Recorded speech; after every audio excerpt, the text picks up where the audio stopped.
Some men uncover the truth by chance. An unexpected message on a phone, a mysterious receipt tucked away in a purse, or an unfamiliar charge on a credit card statement.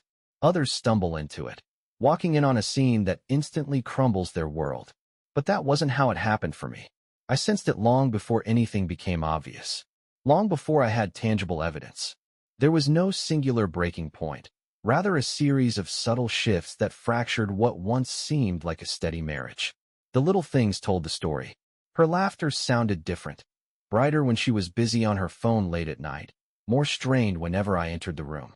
Her scent changed, not like a new perfume, but more like unfamiliar places clinging to her. Her gaze towards me was no longer warm or familiar. At first, I convinced myself it was nothing, that maybe I was overthinking. But somewhere deep inside, I understood. A man knows when the woman he loves is starting to slip away. I watched the space between us grow wider with every passing day. She became almost obsessive about her phone, never letting it out of sight, even when stepping into the bathroom. I tried subtle tests, suggesting last-minute dinner plans, spontaneous getaways. Each time, she had a reason to say no: work obligations, sheer exhaustion, persistent headaches. Eventually, I stopped asking. There's only so much rejection a person can take before they stop trying. Still, I couldn't bring myself to face her directly. Not yet. I needed to see it with my own eyes. I needed more than suspicion. I needed certainty. One evening, I told her I had a work meeting that would run late.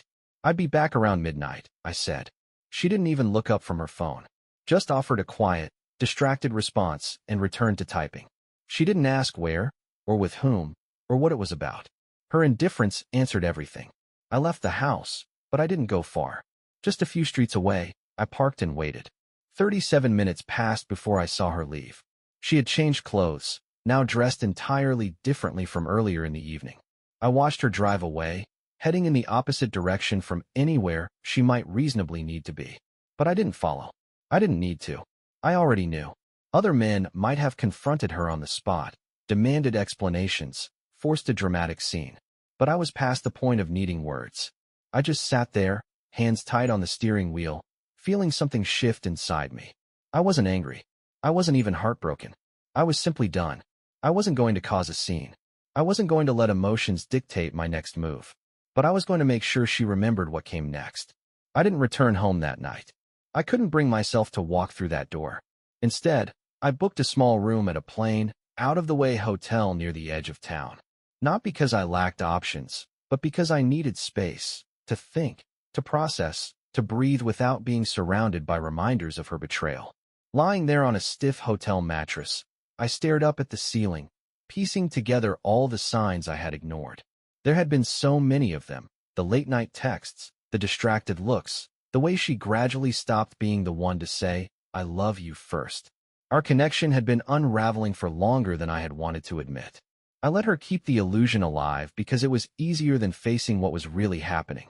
But when she walked out that door, that illusion shattered into 1,000 pieces. Under the dim light of the bedside lamp, I reached for my phone and scrolled through our old messages. They were cold, impersonal. Simple exchanges about chores and errands. Pick up some groceries. I'll be home late. Did you walk the dog? There were no affectionate touches, no inside jokes, no heart emojis. We had become two people simply managing a shared space, not a shared life. I tapped on her contact, thumb hovering over the call button.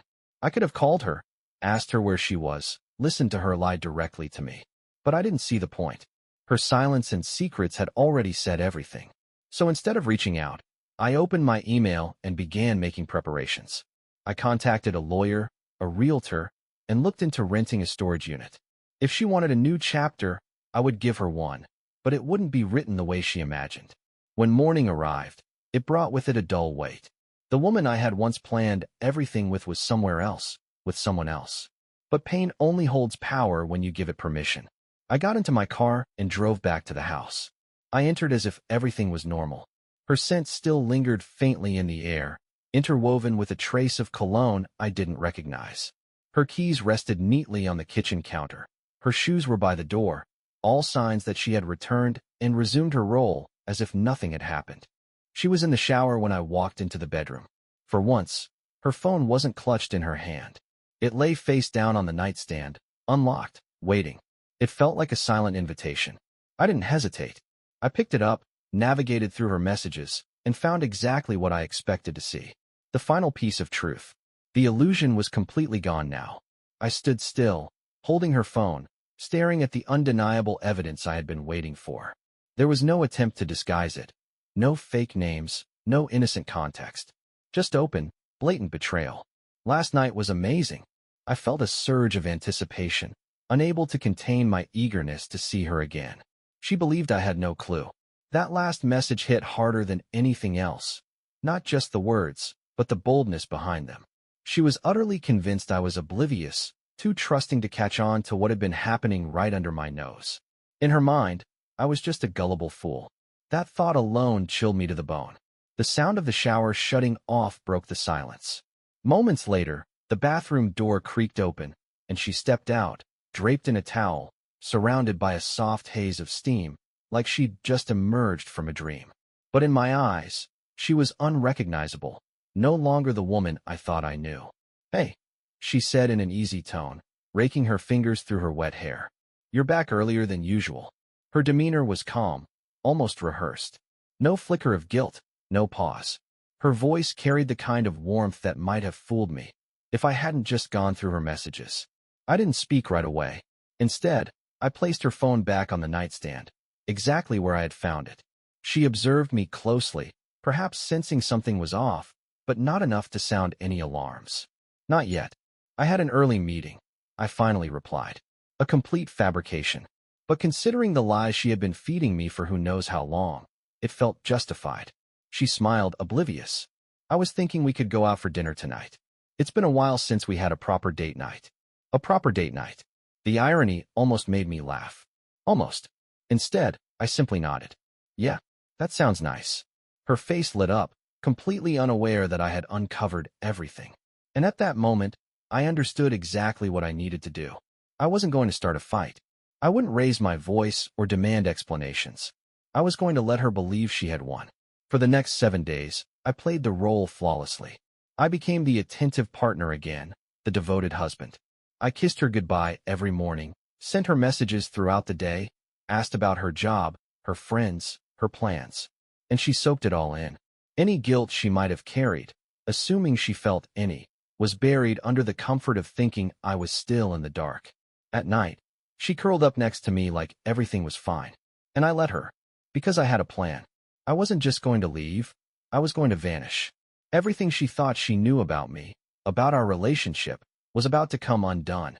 I've always believed that true strength isn't about shouting or making a scene. It's about having control, the quiet kind that unsettles people because they never see it coming. I had spent years building a life with someone who discarded it so carelessly, but I refused to let her see me crumble. She would believe she had everything until she realized she was left with nothing. The first move? Create space. I began staying out later, not actually working, but preparing my exit. I withdrew small amounts of money here and there, enough to avoid raising suspicion, but enough to make a real difference when the time came. Slowly, I began removing vital documents from the house. My passport, my birth certificate, bank paperwork, anything I might need for a fresh start. Eventually, she took notice. One night, while casually scrolling on her phone in bed, likely messaging him, she looked up at me. "You've been working late a lot. Everything okay?" Her tone was light, almost playful, but I understood the real question. She was trying to gauge whether I was catching on, whether I'd started piecing things together. I smiled. "Yeah, just busy. You know how it gets." She returned to her phone without missing a beat. In that instant, it became clear she didn't love me. Not anymore. Maybe she never truly had. Because when someone loves you, they sense when something's wrong. They press for answers. They hold you closer instead of letting you drift away. But she didn't. She didn't even blink. Later that night, while she slept beside me, I stared at the ceiling, wide awake. I wasn't going to accuse her. I wouldn't start a confrontation. Instead, I would take everything she believed was hers and leave without a single word. Next came preparation. I began selling things, small items at first, things she wouldn't notice were missing. A watch she had gifted me, but never really cared about. High-end tools from the garage. Even some unused furniture. Every dollar went into a secret account, one she didn't know existed. I also secured a new apartment across town, modest but paid in full. The lease was in a name unfamiliar to her. I kept the key hidden, waiting for the right time to use it. Finally, the moment arrived. The night before I disappeared, I made dinner from scratch, just like I used to back when our relationship still felt real. She smiled across the table, thinking she still had a hold on me. She had no idea this would be our final evening together. She went to bed early. I stayed up a little longer, watching her sleep for a brief moment before turning away. I felt no sorrow, no regret, and no second thoughts, just a steady resolve. In silence, I packed only the essentials. I left behind everything else, including my wedding ring, which I placed gently on the kitchen counter, right beside her phone. Without uttering a single word, I stepped through the doorway and left. Later, I found myself sitting on the edge of the bed in my new place, staring down at her phone. I shouldn't have looked, but deep down, I already knew. That gut feeling had been screaming at me for weeks, and all I needed was the undeniable proof. The messages weren't hidden. No elaborate covers, no signs of guilt or hesitation. Just short, casual texts that showed zero remorse. Yesterday was interesting. Glad it all worked out. Hope we can see each other again soon. He doesn't seem to notice anything, so it's all good for now. Short phrases, simple words. It was clear she had no fear of being discovered. I exhaled slowly, not realizing I had been holding my breath. This was the final confirmation. Not that I needed it. I had already known the moment she walked away from me weeks earlier. I placed the phone back exactly where I had found it, making sure everything looked untouched. Then I stood up, grabbed my keys, and walked out of that house for the very last time. I didn't need to confront her. There was no point in arguing. All I needed was closure. She didn't stop after that first missed call. Not even close. The following morning, I woke up to a series of missed calls and a flood of messages. Each text had a different tone, like she was testing different strategies to pull me back in. We need to talk. I don't understand what's happening. Are you okay? When I didn't reply, her tone shifted. Why are you acting like this? At least be mature enough to tell me what's wrong. This is getting ridiculous. You're behaving like a child. There it was, the mask slipping away. That moment when she realized I wasn't following the script she had written, and it rattled her. But I had no intention of replying. Instead, I dove into my new life. My job remained the same, but everything else changed. I stopped visiting the places we used to frequent. I took new routes to and from work. If she was trying to locate me, I made sure she wouldn't. I had removed myself entirely from her world, and I could only imagine how much that was bothering her. Then came the unexpected twist. A week after I had left, something happened. I came home late one evening, arms full of groceries, and found someone sitting on the floor outside my apartment door. It was her. She looked up as I approached, and for a moment, I barely recognized her. Gone was the polished appearance, the perfect hair, the flawless outfit. She wore a hoodie and leggings, her expression tired and filled with quiet desperation. I sighed, adjusting the bags in my arms. "How did you find me?" I asked. She stood up slowly, wrapping her arms around herself. "I remembered your old post office box," she murmured. I checked the forwarding address. I hadn't anticipated she'd go that far. She had been more determined than I gave her credit for. I moved past her, unlocking the door and stepping inside. But before I could close it, her hand stopped it. "Please," she whispered. "Just talk to me." I looked at her for a long moment. The woman standing in front of me wasn't the same one who had sent those flirty texts to another man. But I wasn't naive. I knew her real reason for coming. It wasn't regret that brought her here. It was the loss of control. And that was something she couldn't stand. I stepped aside and let her in. Not because I wanted reconciliation, but because I needed to see what she would do next. Would she be honest? Would she even try? She walked in cautiously, as though entering unfamiliar ground. In many ways, she was. This life of mine was new, one she no longer had a place in. I placed the grocery bags on the counter and leaned against it, arms folded. "Say what you came to say." She looked nervous. I don't know what happened. One day we were fine, and then suddenly you were gone." I let out a low, dry laugh. "You actually believe that?" She blinked, confused. "Believe what?" "That everything was fine." She looked down, hesitating. "I mean, we had issues, but doesn't every couple?" "I didn't think you'd just leave." I watched her carefully, waiting to see if she'd come clean. Her words were cautious, deliberate. So, I gave her one final chance. "Is there anything you want to admit?" Her lips parted slightly, and her shoulders tightened. For a moment, I thought she might say something. But then, she shook her head. I don't know what you're talking about. That was all I needed. I pushed away from the counter, walked to the door, and opened it wide. Then we don't have anything more to discuss. She flinched at that, but didn't budge. That's it. That's all you're going to say. I met her eyes. And for the first time, I saw real fear. Not fear of losing me, but fear of losing everything that came with me. The stability, the ease, the comfort I had provided. She wasn't here to make amends. She was here to find out if anything remained for her to cling to. Goodbye, I said, my voice steady. And this time, I was the one who stood and watched as she walked away. She didn't return that night. There was a part of me that almost anticipated she would show up, or maybe, deep down, I even wished for it. Not because I wanted her back, but because I was curious how far she would go to regain control. I wanted to see her scramble, to watch her try to spin a new version of events right in front of me. But when morning came and the door stayed quiet, untouched, I realized she was shifting gears. That's the thing with people like her. They don't give up, they just change the game plan. Sure enough, the next phase began. It started with mutual friends reaching out, casual messages masked as concern. I saw through them instantly. They weren't checking in. They were information gatherers. Hey man, just wanted to see how you're holding up. Heard about you and her. You okay? Or, she seems really torn up, maybe you guys should talk. She looks lost without you. I didn't reply to any of it. But then she upped the ante. One evening, instead of a call or a text, a notification popped up. It was an email. Long and carefully worded.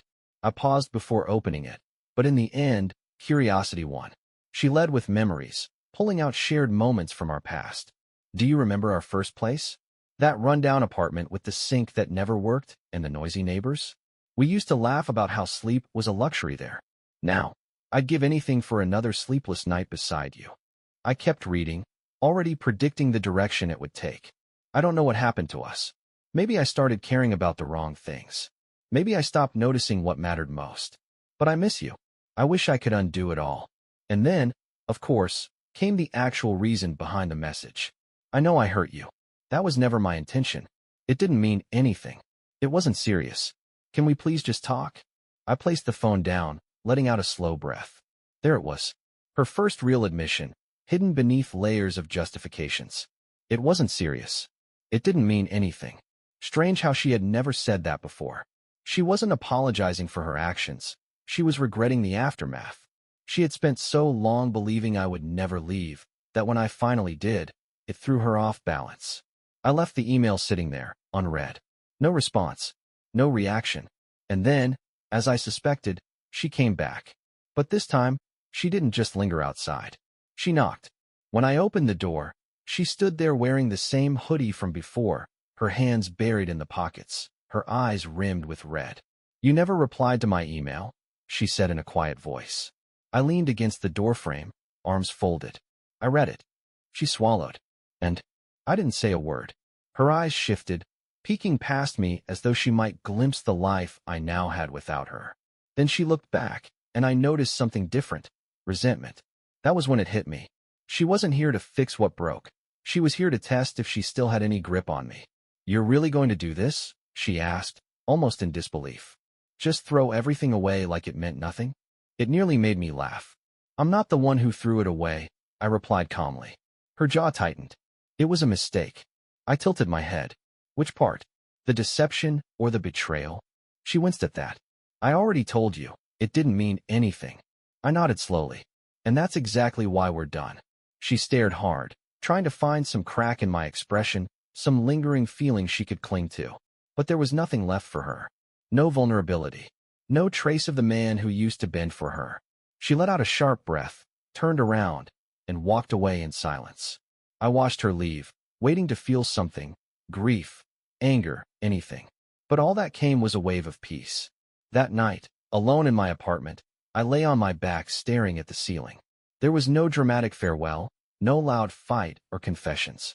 Just silence. And for once, that silence wasn't hollow. It was soothing. I didn't check my phone. I didn't wonder if she'd return. I knew she wouldn't, not because she understood the pain she caused, but because she finally realized she had no control left. People like her never stay where their influence is gone. and I had taken all of mine back. The next morning, something had shifted. I felt lighter. I went for a run before heading to work, something I hadn't done in years. Afterward, I treated myself to breakfast at a little cafe and sat by the window, watching strangers pass by. No one there knew my story. No one knew what I'd been through. And for the first time, I didn't feel like a man haunted by betrayal. I just felt like a man. Someone with a future that wasn't burdened by lies, anxiety, or the weight of someone else's choices. As the weeks rolled on, life didn't just resume, it improved. I built new habits, explored new places, met new people. I reconnected with old friends, ones she had subtly pushed away over time. I began living for myself again, doing things that made me happy, not things meant to hold together a relationship that had died long before I walked away. Then one day, completely by chance, I crossed paths with someone new. It hadn't been a passionate fling or a messy rebound.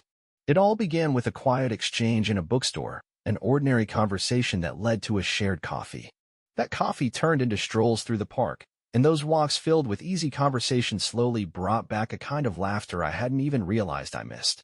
She never pressed me about my history, and I didn't feel the need to explain it. I no longer let past events define me. I had finally stopped carrying the burden of someone else's wrongdoings.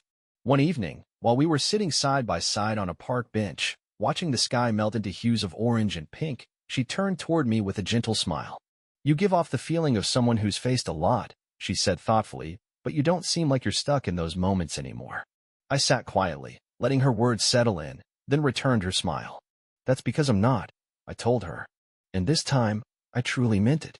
I had let go of the deceit, the false promises, and the pain. And in shedding all of that, I discovered something far more meaningful than payback or final words. I had finally rediscovered who I was.